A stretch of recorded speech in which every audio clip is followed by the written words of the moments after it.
Hello, and thank you for listening in to this special segment of the Pops podcast series where I sit down with Heather Danek, Lauren Morgan, and Anthony Zoubek live from the Illinois Communication and Theater Association 2022 convention from the College of DuPage.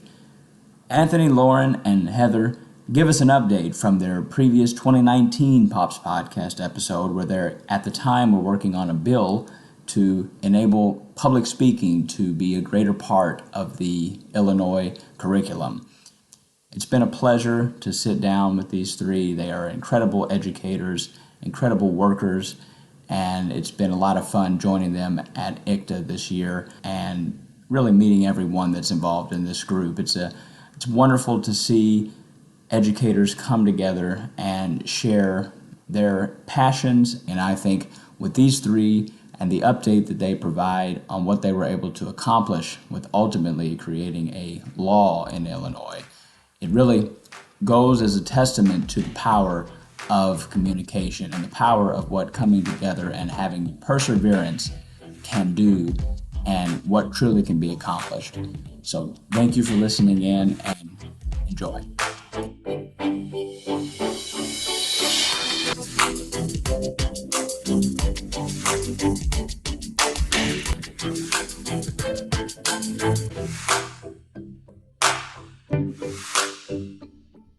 I'm Heather Danek, and I teach at Paducah Community High School, and I've been there for 24 years. I think this is like my 26th year teaching. So I teach speech comm, honors comm, I teach some acting classes, and I teach dual credit speech as well. So I'm Lauren Morgan. I am a professor of speech communication at College of DuPage, which is a community college in the suburbs of Chicago. I have been at my current position for 25 years, but I taught high school for 8 years before then, and in the middle of that was grad school. So all told, I've been teaching for 35 years, and at the end of August 2023, I'll retire from the classroom. And I teach primarily our basic course, so the general education speech 1100 class at my college. I also teach a lot of small group. I teach in a lot of learning communities, so I do a lot of co-teaching.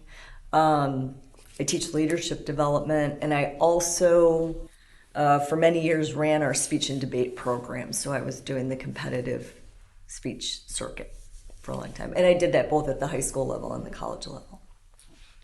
Anthony Zoubek, a high school teacher. I teach at Bartlett High School out in Kane County, Illinois. I think this is my 17th year as a teacher, based on the retirement age. I keep joking around with my wife that all of the COVID babies will be in the very last senior class I ever teach, because I teach senior English, speech debate. I coach the speech team. This year I'm also tackling American Lit and dual credit senior English. Oh, and I should mention, as a department chair, I am in the process of working with one of our districts to get, I believe it's 11 sections of dual credit. Wow. Happening next fall. Well, I think I told you all last time that's how my public speaking experience started in education, the dual credit course. So I really believe in those. I think it's great to have that on the high school level. It's funny, I was listening to our podcast from last time, and everybody's years have gone up by 3. Yeah. It just seems like a pinch of A time. blip, right? It really does, yeah. Yeah. And at the same time, like I said, a whole different life from what's happened in the last 3 years. But so tell us a little bit about, or a lot about, what has happened in those last 3 years and the bill that you all were working on at that time. What has happened? That bill failed. Here's But not spectacularly. It just failed. It failed kind of in a very climactic way. We felt like, we really got some steam now. We're going to forge right ahead. And then it just kind of got to a place and hit a wall. And they call it being bricked. So we were bricked pretty soon after we had made some progress. In your term, bricked. In the last podcast, you said you would the stall. We were saying, I think the language we used was it's stalled in committee, and that there's There were legislators who had legitimate concerns about language, amongst other things, I think is what we said. And correct me if I'm wrong, shortly after the podcast that Heather and I went and talked to one of the senators who bricked it about that language that was in it and intention and purpose.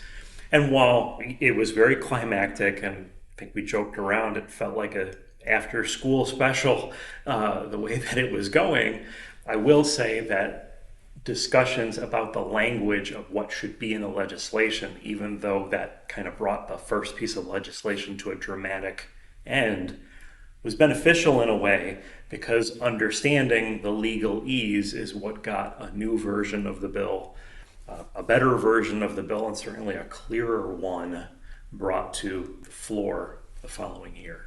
And I think one outgrowth from that meeting that we had with that one particular senator who was a chair of a committee that could choose to move that bill forward or stop it in its tracks, the outgrowth of that was she originally, when we went to her, or when the bill was brought to her for her committee's consideration, she was like, I don't know, this doesn't make any sense. This doesn't make any sense.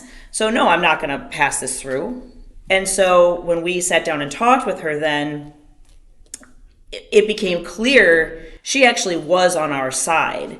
And because at one point she said to us, all right, let's find a way to make this happen. But what you've brought to me is not going to work. This will go nowhere. So let's figure out a way to do this. So while initially that felt like, oh my gosh, this is kind of brought everything to a screeching halt, it actually was the catalyst. And it was kind of beyond that point then that we brought in some other resources, some other people within the state who could help us navigate that legalese. And without the help of those other people, we would not have known where to go.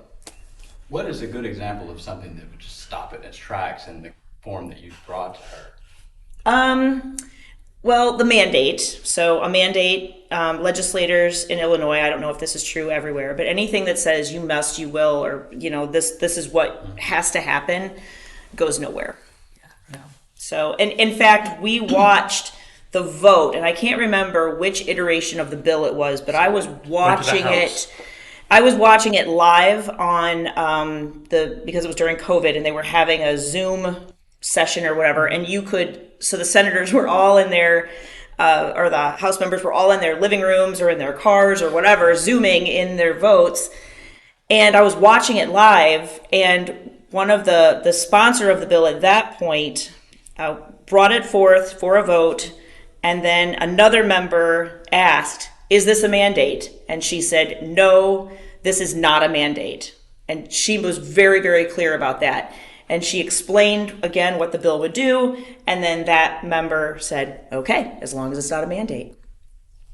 And the part of the first version of the bill just used the term speech debate, without anything beyond that, as if it's a general topic, like you'd say a music class or an art class. And I think that meeting with the senator who initially bricked the bill, she said, just like the first legislator that Lauren and I spoke to said, I need a little of this research, I need a little of that research. This other senator who bricked the bill said, I need you to talk to these people because what I think they're going to say is this. And we spoke to them and were able to bring back to her, actually, this is what we gathered. Okay, but what about this? Talk about ISBE's language at Illinois State Board of Education. So we found that language and we were able to bring that back to her. And we got the Illinois Education Association, the largest teachers union in the state, involved because their head lobbyist in Springfield worked directly with this senator. And so instead of it being a back and forth with Heather and me to an assistant in that legislator's office, we kind of had a midway point who was seeing her on a daily basis. So while the first bill was bricked, like Heather said, that senator did want to do something for us. We were at even more of an advantage because instead of having to send an email directly to that senator and wait a week or two, we now had somebody who was seeing her every single day in Springfield, and that made things considerably not easier. I don't want to make it sound like it was easy, but what would you say? It facilitated it. Yes. It really facilitated the process. I mean, I think about, going into this endeavor, and Anthony and Heather did all the heavy lifting. I literally sat in the background and just kind of listened when they called and said, yes, keep going, and what do you need, and how can I help? And from my perspective, going into this, since I'm the one who said, let's do some advocacy, and I have this idea about a bill, and they said yes, it was sort of like those old Judy Garland movies where they're like, we have a barn, let's put on a play. I mean, we just went in with this sort of innocent enthusiasm about, we think we can make this work. And it was a deep dive into the intricacies of the legislative process. And we learned pretty quickly that where you start is going to be morphed and changed a lot by your legislators. And at some point, we just had to follow their lead, yes. Right? And I think we also had these really serendipitous things happen, right? The fact that, Heather knew her local legislator from some community event kinds of things. The fact that Anthony knew the president of the Illinois Education Association through a family relationship, right? I mean, and we just were really, I'd say inquisitive, open, willing to do whatever it took. So when things started to feel like they were out of our hands and out of our control in so many ways, we just sort of said, okay, go with it. Let's ride the wave and see what happens. We had to trust that once the IEA got involved, they knew the way through. Right. That in a way that we did not. And so we just had to, and it seemed slow. Even once the IEA got involved, it was a slow moving process. We were warned. Yes, and we were warned that could happen. That go-between was like, look, we're going to help you out, but I'm going to tell you, and he leaned in, this process is slow. Yeah, and he was so very honest. But it was great because we could reach out to him and we could say, what do you need from us? And he would say, nothing, just sit tight, I'll be in touch. But it was really, having the knowledge to know that when a bill came through, that language got produced, that it was going to be something that was going to do what we had hoped, which was get speech into the school code. And also it was going to be something that the legislators could and would support. And that it was something that would stick. And that was what was really important to us. So we just had to trust that there were people who were on our side and they were working with us and they wanted to help us, and they did. They absolutely did. I think it's also a great lesson in the fact that your legislators really do want to do good. Oh, yeah. I teach this class every 4 years when the presidential election happens, and I teach with a political science professor and an English professor, and we call it Decision, whatever the year is, so Decision 2024. And we really talk about that legislative process, and we talk about, the political science professor really talks about, and I've taught with two of them, how we have this perception that our legislators often are corrupt, that the government is, just a mess and nothing's happening. And I think going through this process, we learned that's not really true. Do those things happen? Sure. The first senator that we worked with is now in jail. So we were like, oops, so apparently that was the wrong guy. That happened. But in the process, there was just so much actually good stuff. And I think it was really surprising along the way to talk to legislators, one who would say things like, I'm sorry, you mean speech isn't a requirement in the high school? I thought it was. That was consistent, right? Everybody we talked to initially was like, what do you mean this isn't there? I thought it always was there. Well, that's what we talked about last time, too. And we talked about how it's not even always there on the college level anymore. Right. Yeah. Right.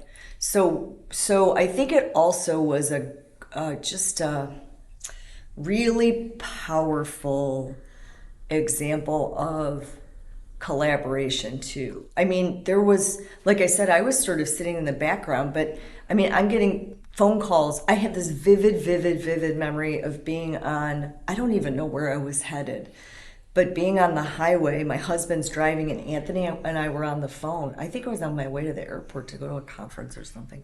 And we're on the phone because something legislatively had happened. And so I think it was when we got the IEA connections. And so Anthony's explaining to me everything that's happening, right? And it was just sort of a random day, but it was this like intense conversation where he was like, okay, let's make sure you understand what's happening so that when we need to make the next step, we can all just sort of get together. And we spent a lot of late nights texting and calling and doing the groundwork that has to happen to get this process.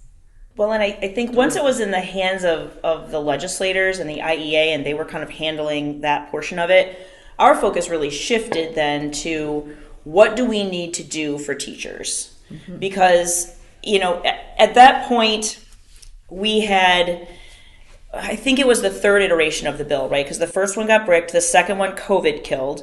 We were about to go for, that was the bill that COVID killed. We were about to get a vote on March 17th. It was going to go to the Senate, I think. It was going to get voted out of committee in the Senate. And then we knew it was going to be okay in the House because we kind of started with the House. And we had been told, like, hey, we're going to usher this thing through. So that vote was scheduled for March 17th, and the world shut down on March 15th.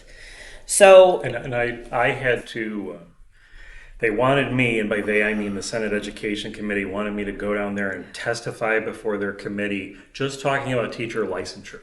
Okay, so you're saying they needed it iterated for the third time. So you're saying that speech isn't required even for some teachers? Yeah. And that was the week before the state shut down. Yeah. And my wife and I both went down there, and we had to wait for this committee meeting to start. And all these emergency hearings were taking place about how the state was going to handle COVID if it became a problem. Yeah. And we were like, nothing. They're all handling it down here. We were really naive. But Actually, I think that's when I was talking to you on the phone. Okay, was that? Yeah, because all of a sudden when you said that, I was like, oh, I literally have this picture of being on this overpass. Like, what? Wait, what? What's happening? Yeah. You know, so we were kind of in the know on a few things before the rest of the world was in the know. You know? The head of the IDPH in Illinois Department of Health was testifying in a hearing. Mm-hmm. And so the Senate Education Committee meeting went, and somebody from the IEA said, do you want a nice little tour around? We'll show you some of the inner workings of the state capitol that you don't get to normally see. I said, sure. And they showed us this underground layer where senators and House reps used to park their horses underground so that during the late 1800s, early 1900s, if somebody was angry at their legislator, they couldn't come steal their horse. And they made a joke, previous governors, this was their escape route when they wanted to get away from the press. Now let's go see what another hearing looks like. And they brought us into this one hearing, and it was the head of the IDPH grilling someone who was on a health-related committee. And that person said, doctor, it's fine. We've got this under control. We hope. And the doctor leaned in and said, you cannot do a statistical analysis of hope. And that's when our tour guide was, whoa, we got to get out of here. Let's go. But when we, as I was saying, once it got to that point and Anthony had gone down and given his testimony at the hearing and all of that, then we had to really kind of switch gears and start thinking about, okay, when this happens, because now we were on that one, COVID killed it, but then we had been assured the next year, the next legislative cycle, we were going to try again. Mm-hmm. So third time's a charm. And so then it was, we stopped talking about if we can get some legislation, but when this passes. So our language changed, our mindset changed, and then it was like, all right, we need to start preparing because we knew there was some reticence, I guess, within some of our own communities regarding the bill, and so we knew we needed to start kind of thinking about how this bill could really help those people who were hesitant to believe that it could help them. And so figuring out a way to show teachers, this is why this is good for you. This is how this is going to help you. This is how it matters to me in my district where speech is required and remains to be a requirement for graduation. And we have, I don't even know, like 26, probably even more than that, sections of speech taught per year on 3 different levels. Plus we have a debate course that students can take. So we have a lot of speech courses at Minooka. Or schools like some other people that we just saw at our convention, where there was this one woman who talked in one of the sessions, and she said, I get 2 sections in the fall and then nothing in the spring, because the only kids who take it are the senior early grads, because they just need something to fill a semester. And so she said, how can I use this now to springboard and get more sections of speech? And so, there's all kinds of different situations. So we really had to think about what could we do to support teachers in no matter what their situation in their districts. And I mean, I go back to the advantageousness of this taking longer than expected. Even that version of the bill that was stopped in 2020 got some language tweaking over the course of a summer, where legal assistance with the senator who brought it to the table for us the second time around, she had several paralegals look into it. And as we were doing what Heather was talking about, people within the communication education community saying, well, what about this? Well, what about this? They were able to tweak the language of the bill just a little bit more to address additional concerns, which I think was also, it was a good thing that it was the second to last draft. Yeah. It just needed one more. And so that time period was addressing collegial concerns, but also being able to report that back to the people who would be revising a third and final version of that bill. Right.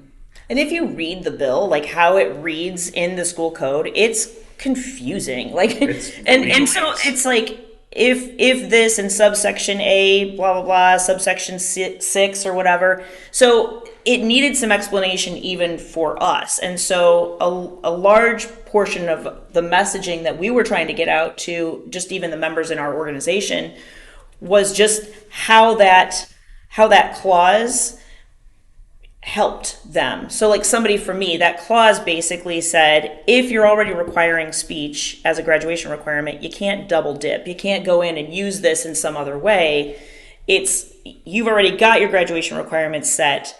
And then if somebody said, well, we're going to try and take your requirement and we're going to move it to this because we've got this interpretation of the bill, it basically says like, well, that really isn't to your advantage to do that because you already have a good thing going. So leave it where it is. And so that subsection that kind of ended up as being part of the bill brought some protection for schools like mine where speech is required and will remain required for graduation. People were really, members in our own organization were afraid.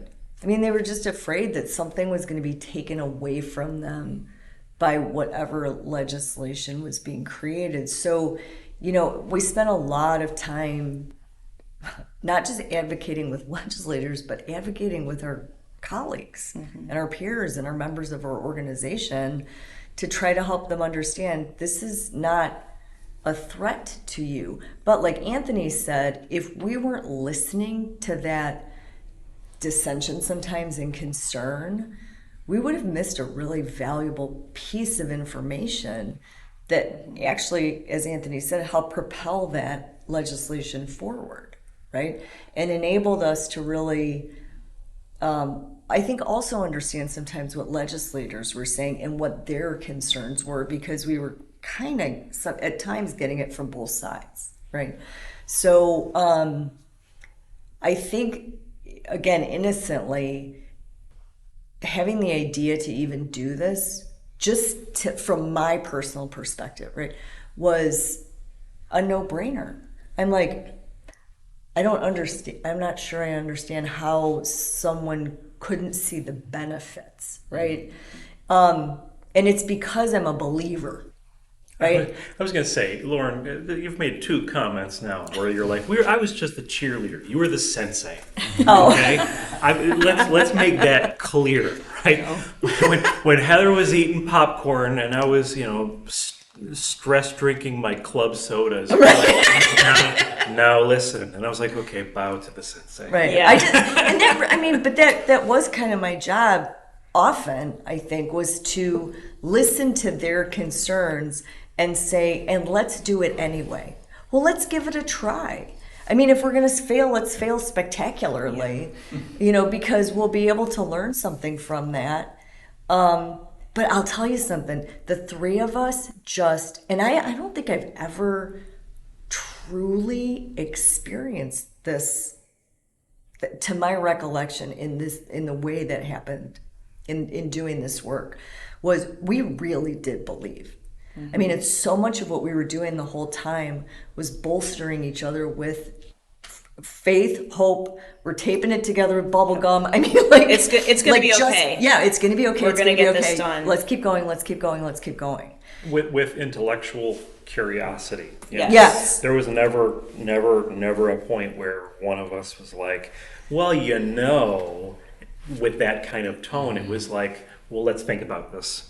Let's find all the different, the different ways that this could go. Let's figure them all out together and address them versus, sometimes you have that situation where I have the right answer and that's that. It was never like that. It was always, can we all think about the different ways this could affect 100 different things so we could be prepared for it and address it, whether it was with a legislator or a colleague or an administrator who might have questions. We just kept wanting to find answers versus assuming we already had them. And I didn't mean to interrupt you. No, but no. That to me was a huge component, was 3 lifelong learners wanting to learn in addition to move forward.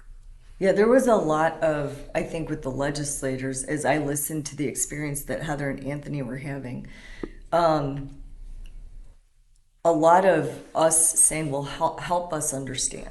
Help us, help me understand how that process works. Help me understand what it is we need to be aware of, or help me understand what it is we need to know. And, as I was listening to both of you talk about language, right? I mean, as communication teachers, I can't help but think about how much we did a deep dive on verbal communication and just what do words mean, and learning that legislators are very, very careful. I mean, as a public citizen, I might look at a piece of legislation and think, why would they use that language? But to go through the process and learn how careful they are to not say something in writing that puts something in code that encodes legislation or encodes a rule that does harm. Now, it might do harm. I'm not saying that's not going to happen, but they're very conscientious about, and again, considering those multiple perspectives. Well, if you say it this way, this group over here is going to come back with this response, right? I think that was in some ways surprising. I just don't believe, actually, that most of our citizenry understands how hard legislators work. Like, that is one thing I walked away with was, they work hard and they are embroiled in really sometimes difficult conversations, of which we experience some of that, right? When Heather mentioned she was watching the streaming of the committee meetings, and I was able to listen to them while I was teaching speech debate. So I would work some of those hearings in, but there was a point where the bill was going to come up to a vote, and I go, okay, babe, I'm going to listen in. Sometimes I was recording it on an old school cassette player. The batteries would have come in handy. And they would a bill would come up about something education oriented, like, should we build, recess, mandatory recess into our schools? They debated that for 3 days. Okay, but not in some Saturday Night Live, oh, listen to those silly politicians. People were bringing up through this debate from session to session and session, which delayed our bill. Things about teacher contracts, insurance, when you have kids doing recess, what if there's no playground, et cetera, so forth. And this thing that I thought was kind of silly, like, why are they debating recess?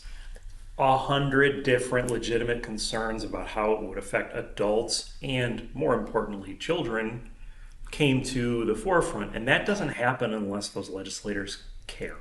Yeah. You know what I mean? They weren't wasting time. And that particular bill, I was following along just for fun, anticipating our bill would come up, just made sense that they wanted that language for something that seemed as simple as recess to benefit teachers and make sure kids were safe. What would they have access to?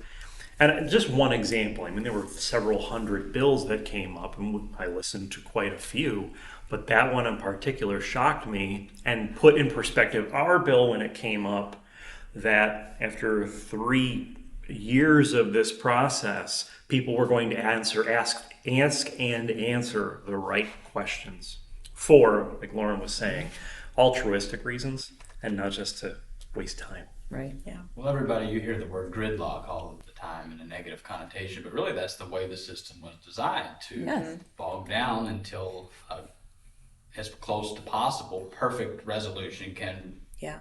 or compromise can be came to, or not. Right, right. You know, I just, this last time I taught this class about the presidential election and government, and I mean, it's all the basic courses that we're teaching. My colleague Maureen Heffern-Panicki, who teaches political science, really emphasized in a way I hadn't seen with my previous co-teacher, this idea of compromise. You know, that the whole government is structured on compromise. Not a single person is going to get just what they want. It is built to force you to compromise. And I think that, like you said, that gridlock really in some ways is intentionally designed to slow the process so people can't make knee-jerk reactions that without really thinking through the consequences or really considering multiple perspectives, right? And I understand that people are frustrated by that, but having been through that process, I have deeper appreciation for what our government does. I forget which president recently said it. It may have been Obama, but he said, the presidential role, you're the captain of a large ship with a very tiny rudder. Yeah. Yeah. Well, I like what our current president said when people were asking, why is this bill taking so long? He goes, people are finally getting to see how the sausage is made. Yeah. I mean, and we had a front row seat to that through the last 3 years. So one of my good friends at my school, Nicole Bullock, she teaches sociology, government, and AP government. And so she's always said, like, I want you to come into my class and just talk to kids because I can tell them, she can tell them, you know, how the legislative process works, but having been through it, you know, I have a different perspective now too. And just kind of, so yeah, I think we were lucky in some ways because sure, we had some connections, we were tenacious, we didn't give up, we get along, like we're really good friends. Yes. So that made it really easy and pleasant. Like when I would go a couple of weeks and I hadn't heard anything about the bill, I would start to go into a little bit of like cell phone denial. Like, why is Anthony not calling me? Why is Lauren not sending me a text? Why do I not know what's going on? And so I would send them some kind of a joke or some kind of a meme or something goofy. And then all of a sudden, boy, I'd be up till 1 o'clock in the morning that night, texting back and forth or on a phone call. So, but she's like, you know, the kids don't really understand what it takes to get through that civic process. And so I don't know, maybe now that we have an end result, at least to the legislative side of things, I'll get an invitation to her classroom to come be her guest speaker. Well, and I you know, the fact that you just said civic, it goes back to, I mean, this whole thing started because the senator, who's now in prison, came to talk to my class in 2016 about He said, I helped high school educators get civics back in the high school curriculum through legislation. And I literally almost jumped out of my chair. I was like, wait a minute, what? We can do that? Okay. Yeah. I think that's it. I think that's the answer. And I have always been accused of being very Pollyanna-ish. I am sort of that like, gee whiz, we can totally make this happen, right? Yeah.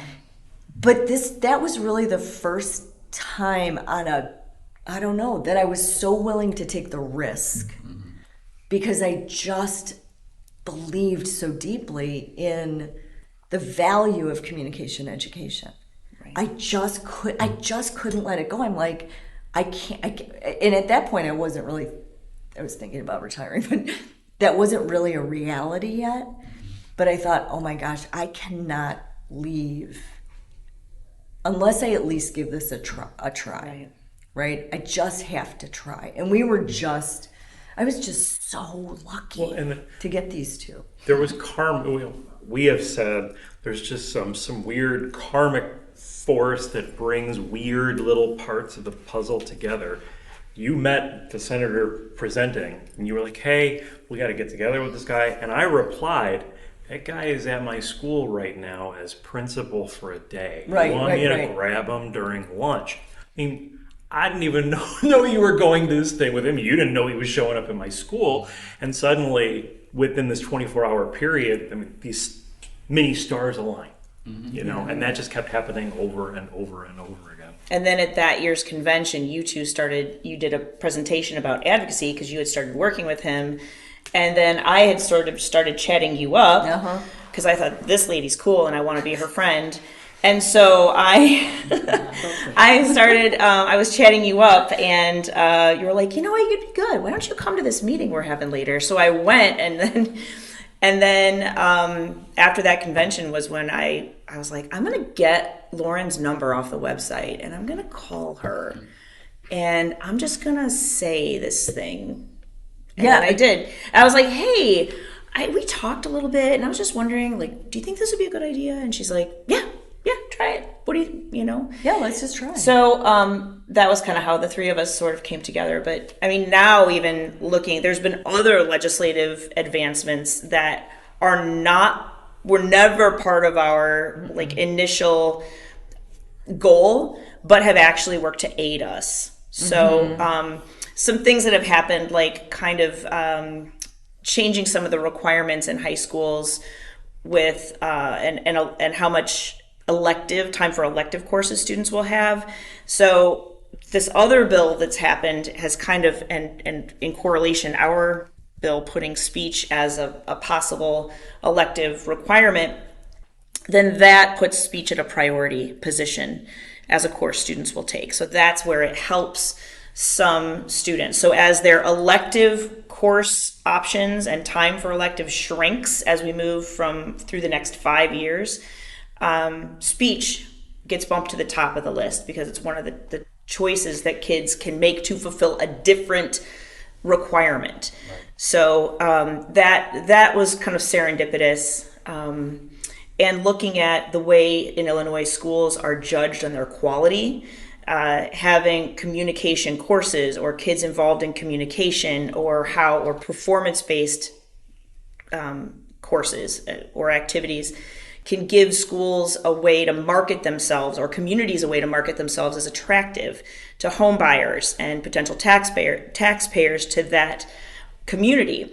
And so that's an added benefit. If schools can show that we're getting kids into these programs and we're doing this thing, these schools can then, they have a reason to kind of give themselves a better snapshot on in the state.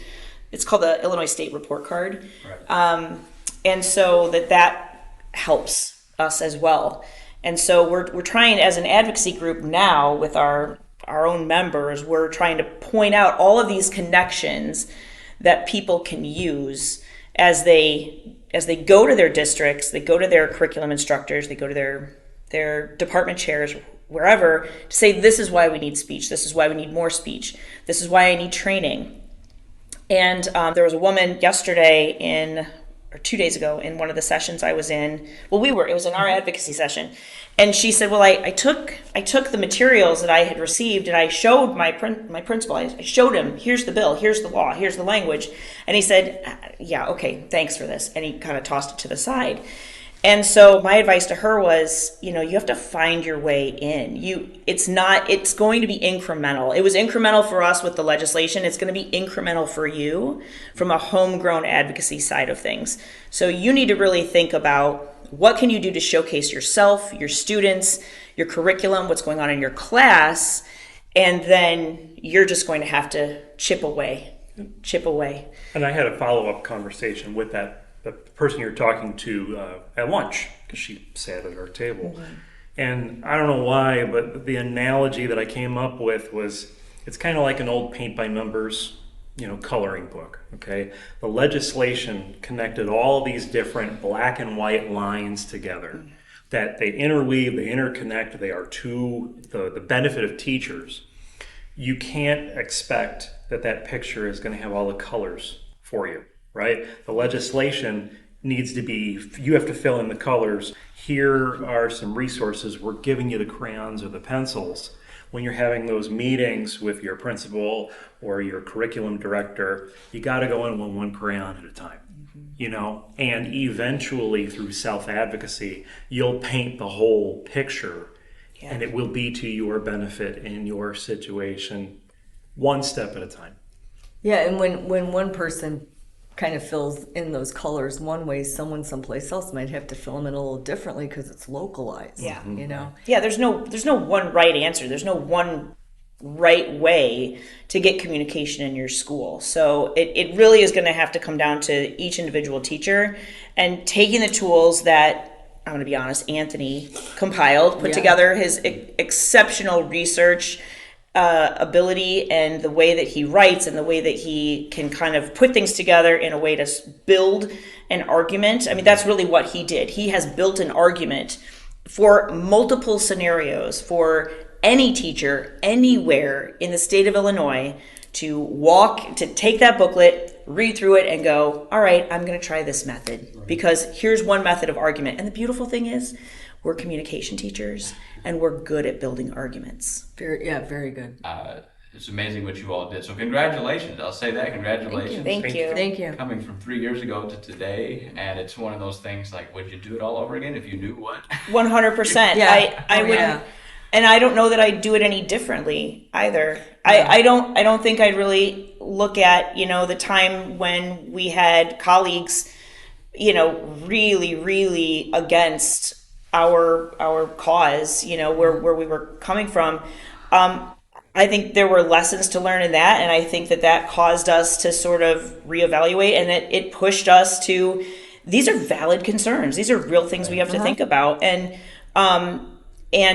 just the perseverance that it takes to do this. And if anybody anywhere wants to accomplish anything like we did, it's perseverance, and it's not just perseverance of a team or being the squeaky wheel with a legislator, but it's perseverance within your own community to not let go of that goal. Don't let go of what is possible, because it takes a small group of committed individuals to make a difference, but you can be part of that. You can move the barometer, and it is possible. So before I ask you all about how you advocate for it now, it just in as distilled of description as you can, what does the end product of all this process and compromise, what does the now law actually establish? Okay, so there is a special section of the Illinois State School Code dedicated to electives, I'm going to put that in quotation marks, that you must take. Okay, you must take 1 year of music, art, vocational education, or foreign language. The presumption being that by taking a year of one of those, you get to pick from the list, but it is mandatory. It will help you get into college, right? It's going to meet some sort of college entrance requirement. The reform bill that had nothing to do with us, that Heather referenced earlier, changed graduation requirements in multiple ways. Students now must take 2 years of foreign language. That's not an elective option anymore. By doing that, you're taking away 4 one-semester options for a kid, right? Used to be you'd pick 8 one-semester classes on your own. Now that's restricted. The majority of Illinois high school teachers who teach speech and debate have to do so through electives. There are schools like Heather's where it is still required. It's a part of the state's 4 years of English requirement. But in my school district, the second largest district in the state next to Chicago Public Schools, we're depending on our electives. So what the bill did was it moved those speech debate electives into that special spot of you must take 1 year from. Now that foreign language has been put in the requirement category. So we now know, I mentioned earlier, like your chance to take electives beyond that magic list has been restricted, okay? But we no longer have to worry about being one of the ones that gets tossed off to the side when a kid wants to take, create writing or something that's not on that magical list. What we didn't realize was by being placed on that magical list, teachers in our discipline now have access to money for professional development. And as Heather brought up, schools can now use enrollment from the special list as part of the way a school is evaluated.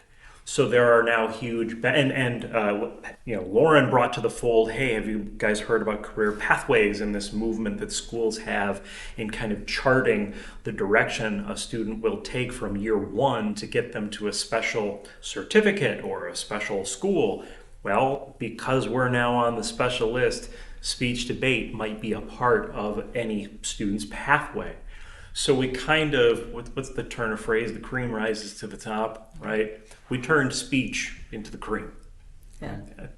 And I think that, Anthony mentioning kind of career pathways, which has trickled down from the college level into some high schools. There's a district up north in Illinois that 2 years ago, they gave at some event, a booklet of all their career pathways. I was like, my God, this is further along than my college is, right?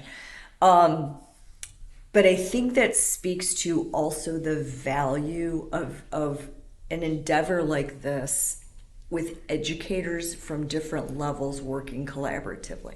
I think so often what's happening, say, in higher education at the 4-year level is not connected to what's happening in the secondary schools and the high schools, right? And we know this. This is not something new.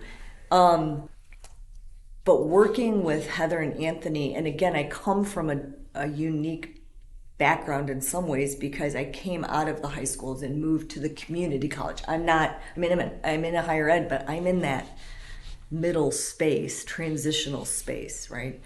Where a lot of students who are moving into higher ed, we're the stepping stone. They're not quite ready to go full on away to school someplace or to a big, 4-year school. But my perspective and the things that I was seeing at my level and hearing about what was happening with dual credit, and knowing some legislative things with dual credit and talking to faculty members who were speech coaches at tournaments, right? Who were saying, here's some things you need to be aware of or we ought to be thinking about. I think that was really valuable because there's places I could connect things because of specifically where I'm situated in higher ed. And I think that sometimes, again, can be a roadblock if, let's say, all your high school teachers are doing one thing and all your 4-year teachers are doing something else. They kind of are in a lane and they're kind of not checking what other lanes around them, like what's happening in those lanes, Mm-hmm. So that was really valuable. And I think that's also where my personal passion, again, as a communication educator, for providing students with valuable knowledge and skills that I know has implications for them in the workplace because of some of the things I am reading in higher education literature. So for example, I want to say it was in 2016, but I'm not positive. Communication Education had an article, and it was the second in a series that Sherry Morreale at the NCA, National Communication Association, had written. She had written one 10 years earlier, I think, with some other co-authors. But they did research about communication, and they looked at 600 different publications, everything from newspapers to journals, right? And everything in between. And they came across, and I don't remember the statistics, how frequently communication is mentioned as, for example, necessary for workplace readiness and workplace success, right? Not a single article talks about where you get the education in communication. Not a single reference to speech educators, to communication educators at any level. And I was mad. I mean, I read this and I'm like, come on. And this is a journal and a researcher connected with the national organization. And it's that bald-headed stepchild thing where I was like, well, I am not going to be invisible, right? Like, we need to somehow make ourselves visible. And Anthony and Heather have said, previously that this legislation is a step back from where we wanted to be. Yeah. We wanted to be a requirement in every high school. And we wanted teachers to be required to get the training Right. to do the work. Right. But where we are now, okay, so we got a first step. It's codified in the legislation. We are on the map, right? At the same time, dual credit legislation is happening that is opening up opportunity. And in my district, as I said, we're just starting this dual credit relationship with one particular district. But the problem is that the high school educators don't have the correct credentialing to be able to teach the course, the college level course. If I had not been in my school, they would have had a longer road because they didn't have anybody that could say, let me tell you what a high school teacher needs to be certified in and how they get their certification, right? So again, there were all these little like off-ramps on the path we were on that had implications at the local level. So we were kind of doing the up, down, and sideways through the whole process. There's actually, I talked about this yesterday in one of the sessions on dual credit. There's actually another piece of legislation that just passed. It goes into effect in January of 2023, and it amends the Dual Credit Quality Act. And it opens up, it gives teachers a longer time frame to get certified to teach dual credit.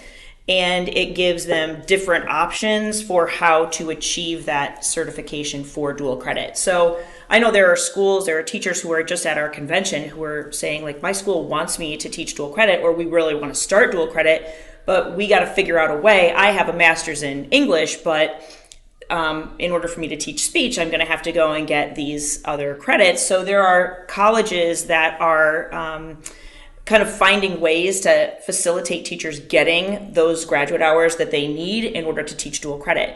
So I think that the confluence of putting speech towards the top, getting it, a space of prominence in the school code, showing teachers, hey, you can get some money for professional development through the state in order to learn to teach speech and to be an effective communication educator. And then the Dual Credit Quality Act, which opens up possibilities for people to teach dual credit, the willingness of community colleges to partner with high schools in order to get some of those initial requirements out of the way for students while still in high school. And then this other House bill that passed that kind of changes the electives. I mean, there's so many things legislatively that are, I think, working to the advantage of communication educators in the state of Illinois. And all of those things, those other things were not things we set out to do. They just have happened, and we have said to our colleagues at our convention, and we've sent it out through our social media and through some email communications to all of our membership throughout the state. Look, these are things that you can do. This is what you can do. Here's your next step. Here's where you go. Here's what's possible. And so I think all of those things are really important to consider as well. And that's part of what we spent a lot of time at this convention doing was, all right, now we have it. Now we have this piece of legislation. What's next? And we've been talking about that the whole time because I said, once this passes, then we have to figure out, okay, what are the next steps? And we know, and I know this partly from the civics legislation that passed, again, right after Anthony and I had talked to this legislator to get this whole ball rolling, my college, I was actually a colleague of mine that knew I was doing this in my own department, called me and said, hey, have you seen this? And she sent me a PDF of a flyer. The college was having, I guess just giving the location for a civics educator to come to campus. It was a public event. It wasn't a college thing to talk about the civics legislation. So she said, this seemed like something you should go to. I said, yeah. I go, thank you so much for sharing this. I had come across it, but I hadn't read it really. And she said, I'll go with you. And I said, you will? She said, yeah. I said, okay, let's go. So on a Saturday, we went to this little program. And again, we were 2 of maybe 5 or 6 audience members, right? And I thought, wow, if we weren't here, there would be 3 people here. And the gentleman presenting was from the McCormick Foundation, who had done some funding for helping with the legislation because they're very committed to civics education. And then there was a woman from a local nonprofit that supports educators, right? And so they were talking about, much like we're doing right now, the process that was used and what happened and what is this legislation going to do. One of the audience members was a high school teacher, and she raises her hand and she said, I don't think anybody in my district knows about this. I don't think my department knows about it, and I'm a social studies teacher. This is the first I'm hearing about this. What happens when schools don't know and don't do what they're supposed to do? And they said that's kind of the $64,000 question. He said the reality is there is no one out there who necessarily is looking at every high school in Illinois and going, did they check that box? Did they not check that box? There's not a compliance officer, No, unfortunately. No. Right, unfortunately. Yeah. And so this guy said, this is why we've been doing the kind of outreach we're doing. And the funding that was provided by the McCormick Foundation was for professional development. So they had created some kind of academy type thing. And so, again, in the back of my head, I'm like, oh, okay, well, somewhere down the line, apparently, we're going to try to do the same thing. And we've talked about how do we take this show on the road?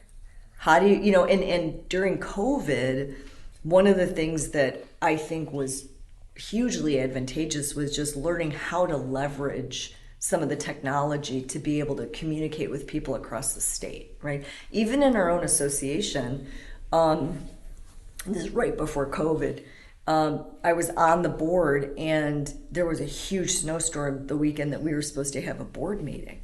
And I said, I have a Zoom account. How about we meet by Zoom? It was the first time we'd ever done it, right? So this was in January of 2020. Yeah. And we did it, and we all laughed about it. We're like, well, I'm sitting in my living room right now with 4.5 feet of snow outside my window, and thank God I didn't have to drive to wherever we were going to drive to for the meeting. Or, people were like, I wouldn't have made it, right? And here we were, we had our meeting, and I remember getting off the meeting, I was like, that's the last time we will ever have to drive. Yeah, exactly. To go to these meetings. And now, we to even do our convention this year, the planning committee had Zoom meetings every Thursday night for months. So unknown advantages of COVID. It clarified the language of the bill, and we all learned how to use Zoom. Yeah, we got to get a little more tech savvy. But that was I think one of the hurdles that we had for years and years and years, even as an association, was our state is very literally population top heavy. Up at the where I live in the burbs, where Anthony lives in the burbs, you know, we have a lot of people and we connect with a lot of people. You get to where Heather is, things are a little more spread out. You go further south, things are really spread out. And again, one of the people that we talked to early in the process was a director of curriculum and instruction in a district up here who I knew through ICTA, who also happened to be the president of the Illinois Community College Board. So when, again, it was one of these like, so I know Las Lopez, should I call him? They were like, yes, call him. Yeah. We did a lot of that. Like, Yeah. I think I know someone who, right? So it was just always being open to that relationship building. And I remember him saying one of the advantages of this bill was for rural schools. Mm-hmm. He said because those schools can't afford to hire a speech teacher or sometimes run a speech program. But if they have an English language arts teacher that could get certified, then they can offer speech. Yeah. So or if that person could just get some professional development, because you don't need, like Illinois says, you don't have to have like a special speech certificate or like a gold stamp on your license. So if they can just get some professional development where they can feel comfortable teaching the coursework, really that's that's what they need. So that's what, that's one of our focuses to provide that for people. There was a woman yesterday in our advocacy session who said, I want to teach debate, but I really don't know, wouldn't really know where to start to teach that. So if this could be something that my students could take to fulfill one of those new requirements, I'm not really sure where to go. And then Anthony said, well, the beautiful thing is there's some money for PD that you have access to, and then you have a support system built into this state organization to get that help. To feel comfortable and confident and in teaching curriculum that you're perhaps less familiar with. Right. And she teaches speech right now, but she said just to teach debate, she'd never coached it. So, that's the beautiful thing about a state organization is you get the networking, you meet the people who can help you, you get resources, and you just have the support that you need to be a good and effective teacher, no matter what content area you're teaching. Doesn't really matter. And you said find your friendlies. Yeah, right? That was one thing. And find the people in other disciplines who might be teaching. So we know that social studies teachers or political science professors at the college level teach argumentation and debate. Do they teach it the same way we do? No, not necessarily. But if you, again, befriend those people, you say, hey, so I've got this thing I'm going to try to teach, and I know you teach argumentation and debate in your classes, or you're using debate. Tell me a little bit about what you're doing. Now you're building a relationship and again making some of those bridges, and that becomes an opportunity for collaboration. And I think, as I said before, like you're looking to make incremental change in your local district. That's one way you can make incremental change. That's one way that a speech teacher, a debate teacher, a communication educator can find a way to make incremental change in their own home district, to find that in and where you can support other teachers in other disciplines to say, hey, I can help you with that, or I'd love to partner, I'd love to share some information with you, or an assignment, or can we find a way to work together? And little by little, communication instructors become, at the forefront, at the center of teaching kids those necessary skills. I mean, we call them soft skills, but they're really not soft skills. They're so necessary. But the teaching kids those skills that they need to be competent, creative, and thoughtful adults in a civic society. We really need people who are working towards that in every school all across the state. It starts with a communication educator. So you've created some resources that I'm going to make available if you have the digital. And I'm going to add to them based on some of the things that came out of our sessions. My plan, at the start of this project, when it was, hey, we should take some of these things that we're creating and put them out on the internet, right? Put them on the ICTA webpage. And I said, I'm not comfortable with that yet, just because I need to feel like this part of the journey is over, and so this particular resource is ready to go. We have a booklet we put together on how the bill works, with all of the research that's attached to it, kind of a timeline of what happened with speech in Illinois. My plan is to talk to Ed, who does some of that stuff for us, and get that on our website.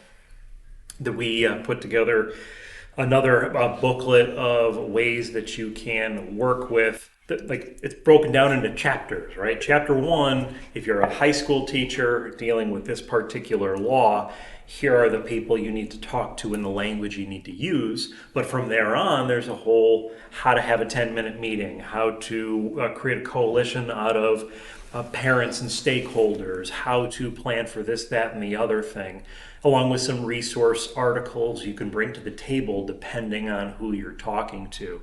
And I want to add to it because one person yesterday said, hey, I'm going to send this to you.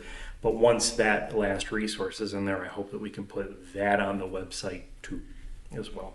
And so obviously I'll send it to you as well. Yeah, we'll have it available where this podcast is available. And hopefully that'll help you all. And if someone can hear this, that'll help spread what happened and what's next and how others can maybe replicate this in their states. Yep. Well, I was getting dressed this morning for this, and it was a story I hadn't thought about in years. In 2010, when we had the economic meltdown and the housing bubble burst, and I was among 1,000 teachers in my district that got laid off. I know that the layoffs for educators were massive statewide. And there were the IFT, Illinois Federation of Teachers, and the IEA all got together and said, we're going to have a political activism day. We're going to try to get as many teachers as we can to go down to the state capitol and march, right? So we marched down Springfield, waving signs, and one of my colleagues whom I had gone down there with was able to make an appointment with our state legislator. And again, I haven't thought about this in years. So we were allowed to go into the Capitol, right? Protesters, but not protesting and screaming.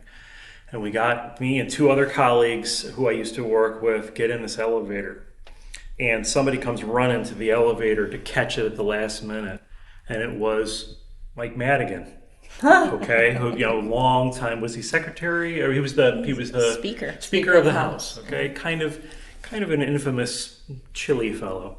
And we had to go up to the second or third floor, and so there's this quiet in the elevator as he's standing there, his back to us. And he turned around and he looked at us and he goes, do you really think you 3 teachers are going to make any difference here?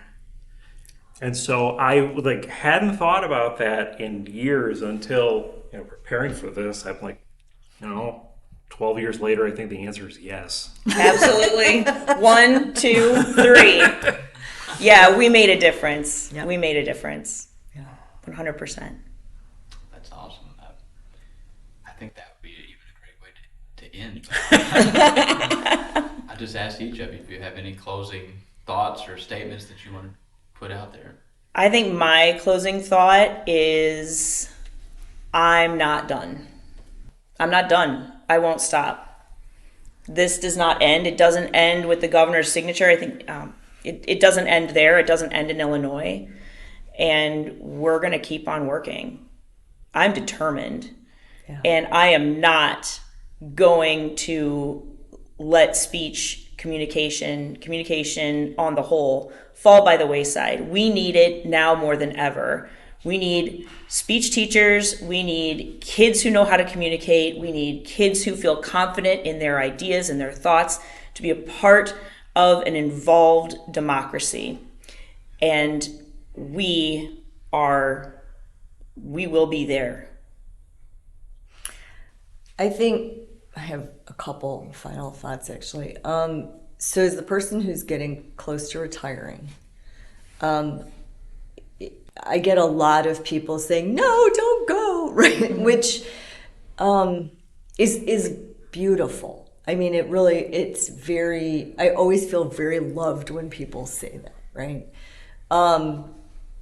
And I keep saying, I'm not really going away. The weird thing is people will ask you, are you moving? No, I don't. Yeah. I'm like, no, I'm not moving. I'm not going anywhere. My family's here and my roots are here. I feel very deeply rooted to Illinois. Like I'm not one of those people who ever had the desire, like, I need to go someplace else, right? But over the course of this weekend, I really thought about my involvement with this association, right?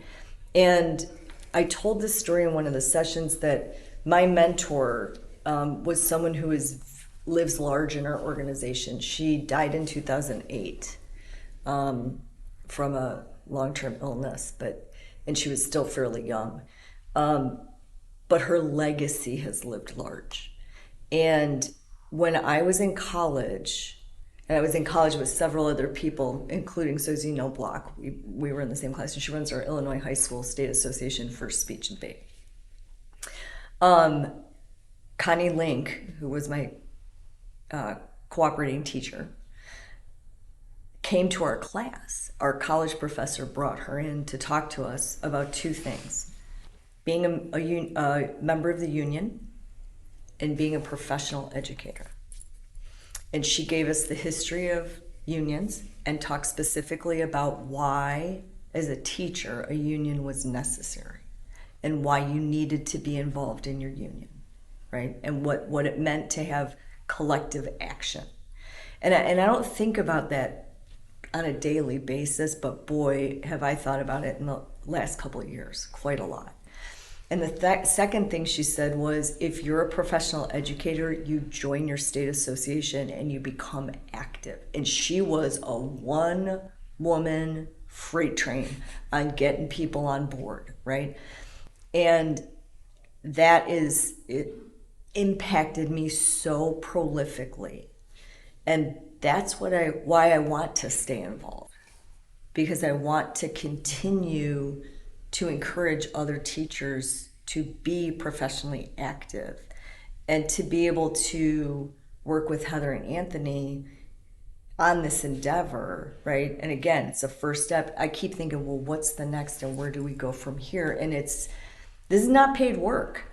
This is not anything anybody does because somebody's giving you an external reward. It really does come from the center of who we are. And I am very, very concerned about the state of education and teachers burning out fast. So I also think that when you're engaged in work like this, you create a network and you create a support system so that when something happens, you have people to call.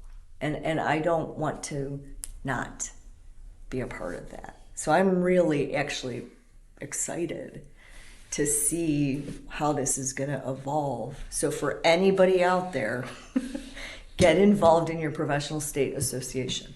Connect with other educators, bring people in, because we need each other, especially right now. You've heard us, all of us have made at least one comment about, hey, I know someone, should I give them a call? Hey, I had this connection. But never was it a situation where we called in a favor, right? It was always calling to ask questions. And so I am as passionate about keeping this train going as much as Heather and Lauren, Heather especially. But by the same token, we keep telling our kids they need to be lifelong learners, and I think in conjunction with that passion, we have to keep asking questions, right? Staying up to date on future changes that might knock this past legislation down a few pegs.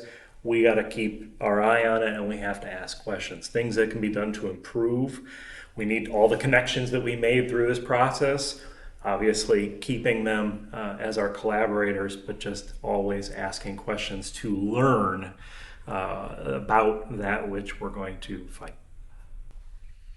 Thank you all, Heather, Lauren, Anthony. Thank you for everything you do as educators and everything you do above and beyond that. It's been a pleasure, and I'm glad we were able to do this update and that it's been a positive update. Thank you all again. Thank you. Thank you.